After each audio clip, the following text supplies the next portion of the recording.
I'm Dawn Murray, 34, a digital content creator from Madison, Wisconsin. My wedding day was supposed to be perfect. White dress, vows with my husband, the works. I spent months planning, dreaming my family would show up, smile, and celebrate. They didn't. Not a single call, text, or apology. My parents and brothers skipped it like I was invisible again. It stung, but I moved on, built my life, and made millions creating content that millions love. Last month, I posted a photo of my new Tesla, $120,000, fully loaded on Facebook. My phone stayed quiet for days. Then, out of nowhere, my mom called, her voice sharp. "Where did you get the money?" "Family meeting tomorrow." My stomach churned. They hadn't cared about my wedding, but that Tesla got their attention. I knew what they wanted. Money, not me. But I had a plan, something they'd never see coming. Stick around to see how I turned their greed against them. Have your family ever ignored your big moments? Drop your story in the comments. I read everyone. Let's talk about it. I grew up in a quiet neighborhood in Madison, Wisconsin. Our house was a two-story brick home, the kind you'd find in any middle-class suburb with a neat lawn and a basketball hoop in the driveway. My father, Philip Murray, worked as an insurance agent, days spent selling policies, evenings glued to football games. My mother, Joan Murray, was an administrative assistant at a local law firm, always busy keeping the household together, juggling bills and schedules. Then there was my brother Brent, the golden child who could do no wrong. Today he's a lawyer, but even back then he was the star. And me, I was the younger sibling, always reaching for their attention like shouting into a void. At just 8 years old, I could already see the favoritism.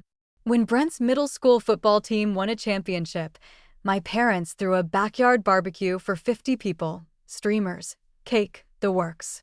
Neighbors clapped Brent on the back while Dad beamed saying, "That's my boy." I stood by the picnic table, clutching a soda, silently hoping someone would notice my new dress. No one did. A year later, I landed the lead role in my school's spring play. I rehearsed for weeks, imagining Mom and Dad in the audience. On opening night, I peeked out through the curtain, scanning for them. The seats were empty. Brent had a math test the next day, and Mom said they needed to help him study. I performed anyway, blinded by the stage lights, but hollow inside. Brent's high school graduation was another spectacle. They rented a banquet hall, invited half the town, and Dad gave a speech about how proud he was of Brent's law school scholarship. I, just 14, sat quietly in a corner, poking at my dessert. That same morning, I had won a statewide essay contest and brought home a shiny plaque. I showed it to Mom, expecting she'd pin it to the fridge. She smiled faintly and said, "That's nice, honey," before rushing back to party preparations. The plaque ended up on my dresser, gathering dust. Brent's trophies lined the living room mantel, polished like treasures. My artwork, report cards, even a poetry award, never made it past my bedroom. One Christmas, Brent got a gleaming red bicycle with a bow on top. I got a sweater 2 sizes too big. "You'll grow into it," Mom said, already distracted by Brent's excitement. Once I asked Dad why they never came to my debate tournaments, he frowned and muttered, "We're busy, Dawn. Brent has college applications." I swallowed my words and slipped back to my room. The worst was my 16th birthday. I had dropped hints for weeks, hoping for something, anything to show they cared. That morning, I woke up early, put on my favorite jeans, and sat at the kitchen table waiting. Mom rushed Brent to a law school interview. Dad stayed glued to his phone with a client. By dinner, it hit me, no one had even said happy birthday. Brent came home late, full of stories about his interview, and they all laughed over pizza. I ate alone in my room, the silence louder than ever. It wasn't just the big milestones. Little things piled up. Mom always asked Brent about his day first. Dad always made time for Brent's games, but never asked about my school projects. To neighbors, Brent was the pride of the family. Me, I was the other kid. Once when a neighbor asked Mom about me, she just said, "Oh, Dawn's fine. She's quiet, keeps to herself." That cut deeper than any absence. Brent himself wasn't cruel. He'd throw me a smile or a half-hearted good job when I brought home straight A's, but it felt like pity. He was too busy basking in the spotlight to notice I was fading into the shadows. Later, when Lori Gibson, his wife, entered the family, she fit right in, showering Brent with praise and hosting dinners to celebrate his promotions. When their twins, Ella and Mason, were born during my college years, every family conversation revolved around them. I existed only when I was useful, like babysitting, so Brent and Lori could attend galas. I tried to rationalize it. Maybe my parents thought Brent needed them more with his grand ambitions and larger-than-life ego. Maybe they assumed I was fine because I never complained. But I wasn't fine. Every missed moment, every distracted nod chipped away at me. I began journaling late at night, pouring out my hurt, writing about the play, the essay contest, the birthday that never happened. It eased the ache a little, but the bruise never fully faded. After turning 16, I stopped looking to them for validation. Instead, I turned inward. I sketched video ideas in notebooks, watched YouTube creators build audiences from nothing, and felt a spark ignite. For the first time, I realized I didn't need my family's approval to shine. I could create something of my own, something they couldn't ignore. I didn't know how yet, but I carried that spark, determined to prove I was more than the child they forgot. Looking back, those years shaped me. The pain of being overlooked pushed me onto my own path. I couldn't see it then, but that spark would carry me beyond Madison, beyond the family that never really saw me. Step by step, I kept moving forward, building a life where I would never be invisible again. Amid the shadows of being overlooked, I found a spark in the most unexpected place: art class. I'd always been the kid doodling in notebooks, but that year my high school offered a multimedia art elective. I signed up on a whim, not expecting much, just a break from math and history. The first day, my art teacher, Ms. June Ellis, stood at the front of the room, her eyes bright with energy. "Art isn't just paint and canvas," she said, holding up a clunky camcorder. "It's storytelling, and today you're the storytellers." I felt a spark like someone had flipped a switch inside me. Ms. Ellis introduced us to short-form videos, clips under 3 minutes meant to capture a feeling or idea. She showed us examples, a montage of a kid skateboarding through Madison's streets, a stop motion of paper hearts unfolding. I was hooked. For the first time, I saw a way to say something without needing anyone's approval. I borrowed the school's old camera and started filming random things: leaves falling in the park, my sneakers on the sidewalk, even my dog chewing a squeaky toy. I'd stay up late piecing clips together on free software, fumbling through tutorials. It was messy, but it felt like mine. Ellis noticed. One day after class, she pulled me aside. "Dawn, you've got an eye for this," she said, pointing to my shaky clip of rain on a window. "There's a local video contest for teens. You should enter." I hesitated. I'd never shown my work to anyone, not after years of my family brushing off my efforts. But her confidence made me think, maybe I could do this. She helped me refine a 1-minute video, a montage of Madison's quiet moments: streetlights flickering, kids laughing at a bus stop, a stray cat darting through an alley. I called it Small Things, pouring every ounce of myself into it. The contest was held at the community center with a small stage and rows of folding chairs. I spent the week before tweaking transitions, obsessing over every frame. I told Mom about it over dinner, my voice shaky with hope. "It's a big deal," I said, sliding the flyer across the table. She glanced at it, then said, "Sounds fun, Dawn. Brent's got a mock trial this weekend, so we're swamped." My heart sank, but I pushed it down. I asked Dad later, thinking he might show up. "I've got a work thing," he said, not looking up from his newspaper. Brent just shrugged, already on his phone. I went anyway. Alone, my stomach knotted with nerves. The night of the contest, I sat in the back, clutching my program. Other kids' videos played, some funny, some artsy, all good. When Small Things came up, I held my breath. The room went quiet as my clips filled the screen. A close-up of dew on grass, a slow pan of a frozen lake, music I'd found online tying it together. When it ended, people clapped, real, loud applause. I felt alive, like I'd finally said something worth hearing. Then they announced the winners. First place, Don Murray, the judge called. I froze, then stumbled to the stage, gripping a small trophy. Strangers congratulated me, but I kept scanning the crowd for mom or dad. The seats stayed empty. I walked home that night, trophy in hand, the streets lit by pale street lights. I'd won, but the high faded fast. My family didn't even ask about it the next day. At breakfast, Mom was busy praising Brent's mock trial win, and Dad was on a call. Brent tossed me a cool dawn when I showed him the trophy, but it felt like an afterthought. I wanted to scream, to make them see what I'd done, but I didn't. Instead, I went in my room, opened my laptop, and started editing again. If they wouldn't notice, I'd make others notice. That's when I started my YouTube channel. Nothing fancy, just a place to share my clips. I uploaded small things first, expecting maybe 10 views. By the end of the week, it had 100. Comments trickled in. People saying they loved the vibe, the way I captured little moments. One wrote, "This feels like home." I read it over and over, my chest tight with something new, pride. I wasn't invisible to them. I kept going, filming more.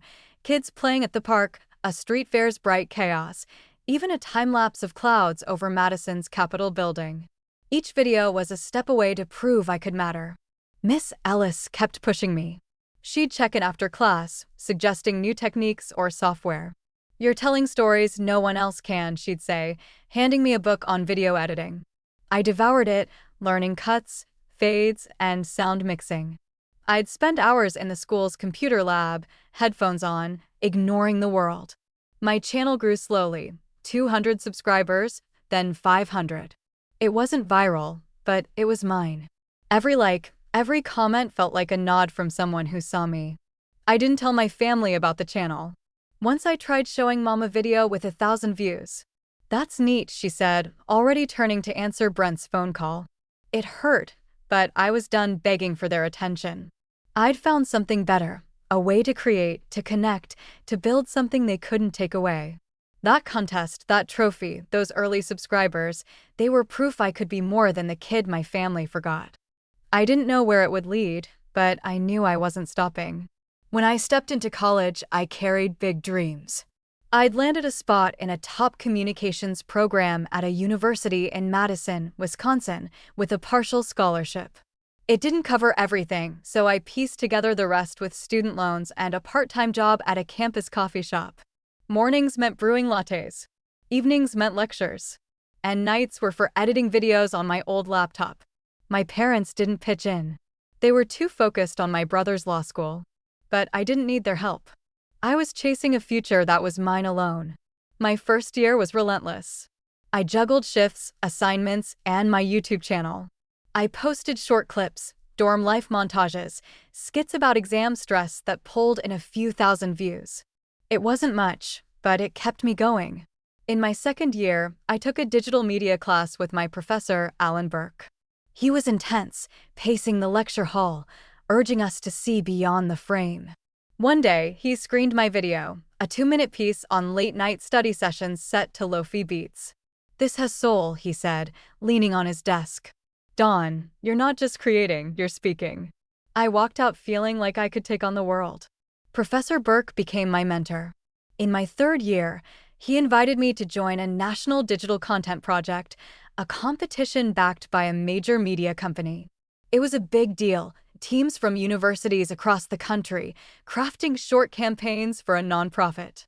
I led a group of 4, pitching a series of 1-minute videos on mental health awareness.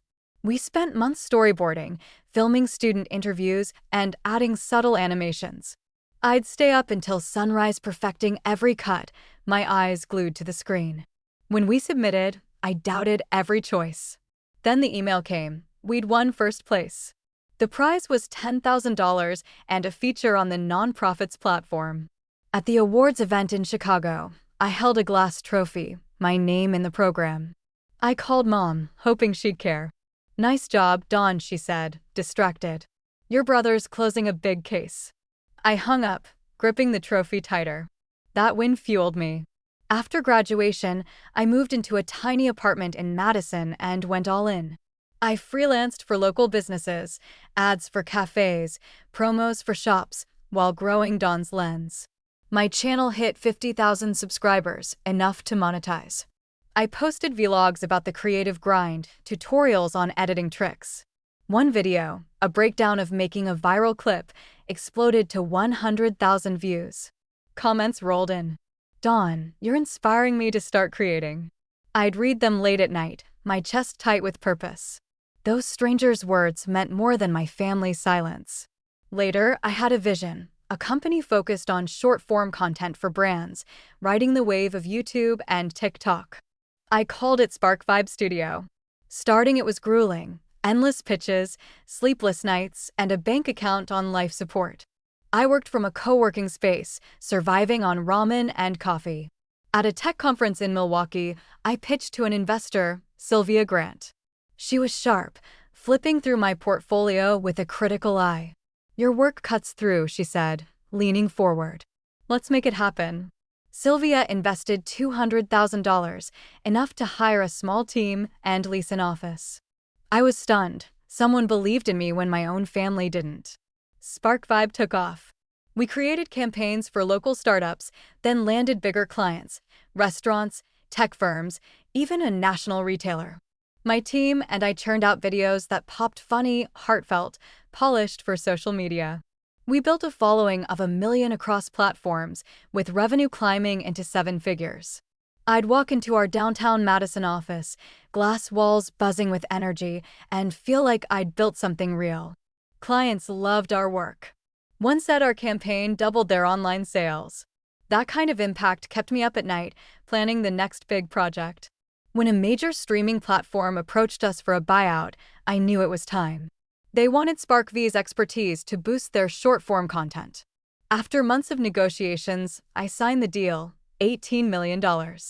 I paid off my student loans first, the relief washing over me like a wave. I was free, no debt, no limits. I'd built an empire from nothing, proving I didn't need my family's approval to succeed. They hadn't reached out in years, ignoring my graduation, my videos, my wins. But I wasn't done yet. I was ready to build a life beyond their shadow. When I met Kyle Sanders, I found my anchor. We met at a coffee shop where I was editing a video between Spark Vibe meetings. He was at the counter, ordering a black coffee, his flannel sleeves rolled up, a quiet confidence in his smile. We started talking about work, life, Madison's brutal winters. He was a mechanical engineer, steady but warm. And by the end of that chat, I wanted to see him again. We started dating, stealing moments between my late-night edits and his long shifts at a firm. He'd bring me takeout during deadlines. I'd drag him to art fairs, laughing when he faked understanding my video rants. For the first time, I felt truly seen. A year later, Kyle proposed. It was simple, just us on a park bench, the lake nearby shimmering. He pulled out a ring, hand steady, and said, "Dawn, you're my home. Marry me." I said yes, my heart racing, picturing our future. Planning the wedding was a whirlwind. I picked a small garden venue with string lights, perfect for a summer evening. I chose a soft ivory gown, feeling like a dream. I sent invitations to my family, my father, my mother, my brother, hoping they'd show. I called Mom, voice tight. "It's my wedding," I said. "Will you be there?" She paused, then said, "We'll try, Dawn. Brent's got a big case." My stomach nodded, but I kept planning, telling myself it didn't matter.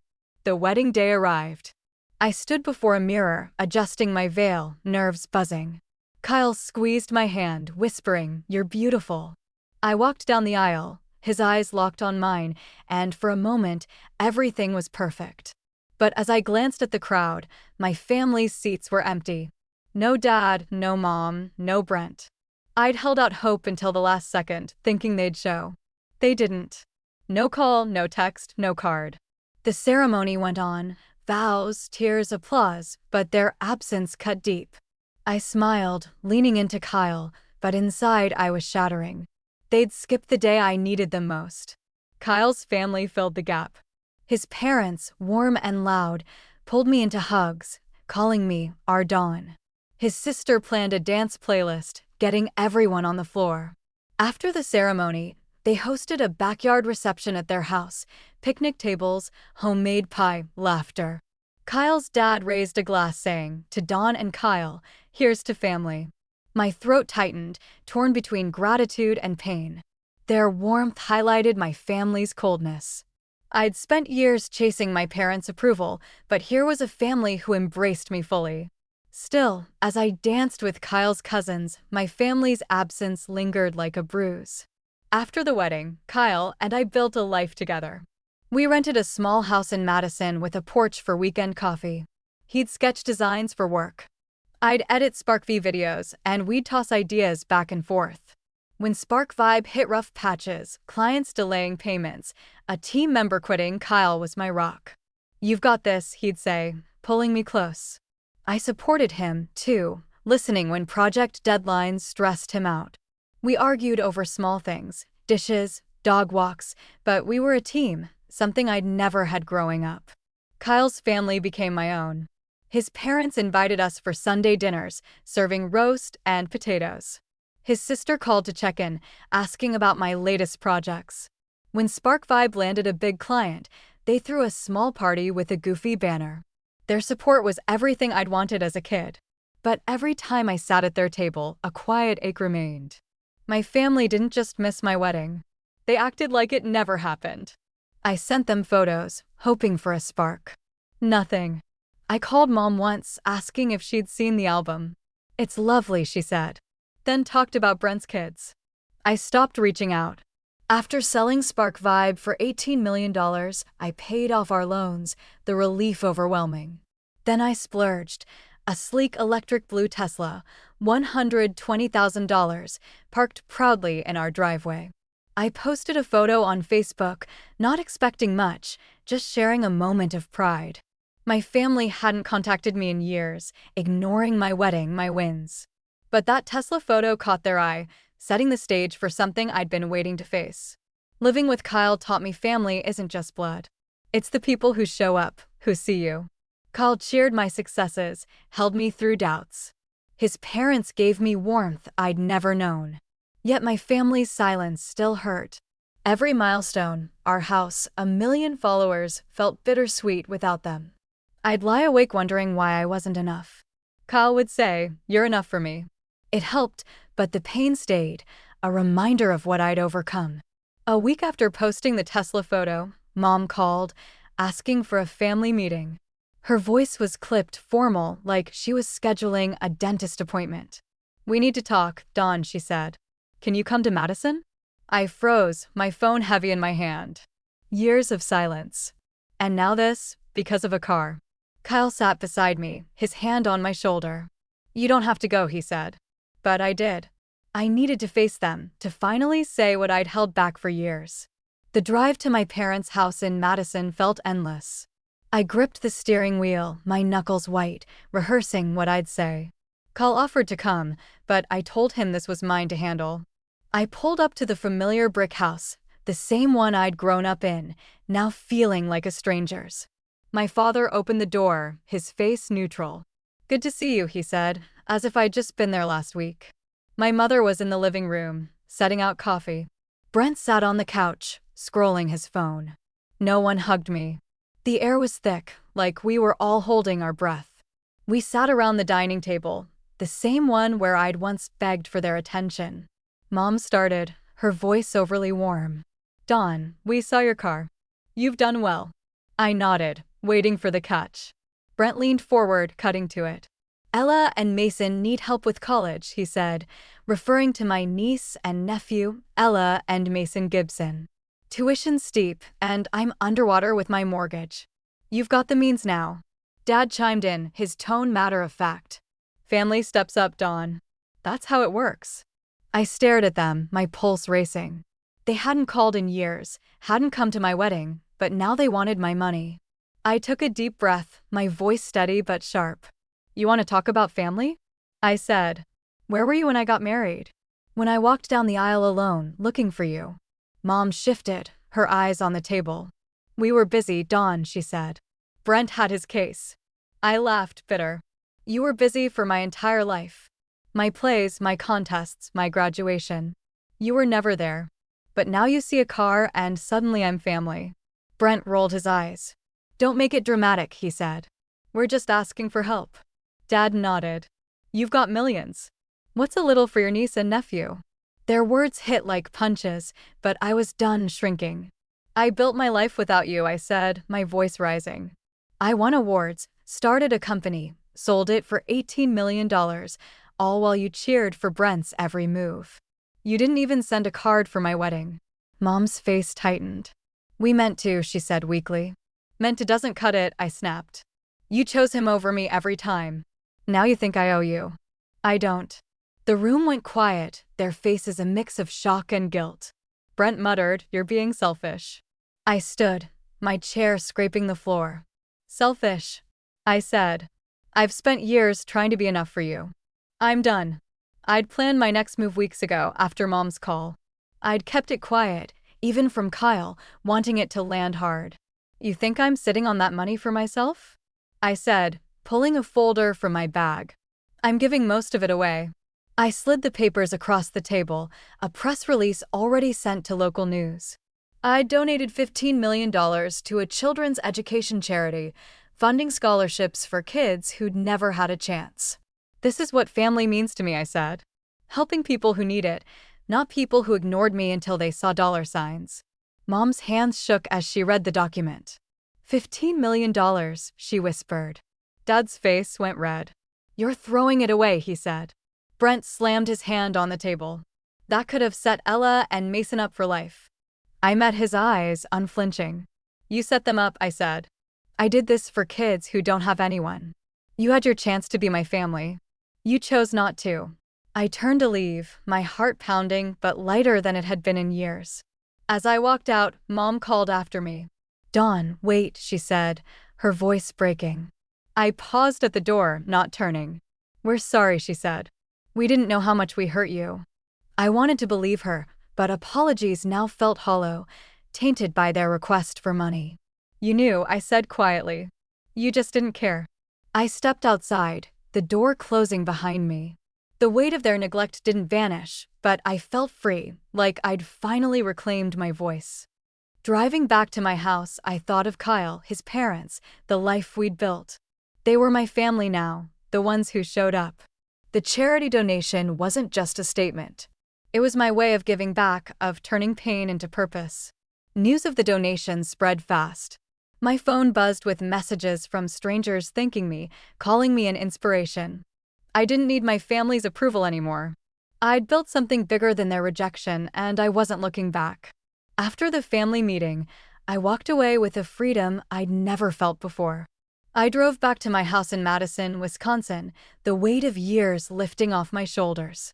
I'd said everything I needed to, laid bare the pain of their neglect. There was no going back.